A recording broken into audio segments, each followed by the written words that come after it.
Sorry about that. Had somebody call in. Anyways, we do in fact have where this shingle is broken. The shingle's integrity, as you guys can see there. You can see the crease clear as day all the way down here and across. So this is a failed attempt for repair.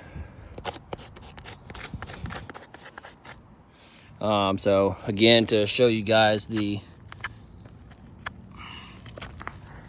identity of how many shingles are affected in the unsealing process.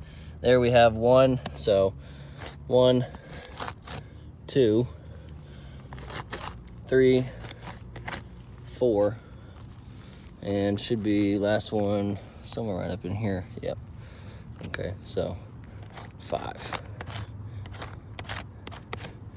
So in that process, it's a 5-to-1 ratio. Nonetheless, this is a failed attempt for repair. We'll get this into you guys and go from there. Thanks so much.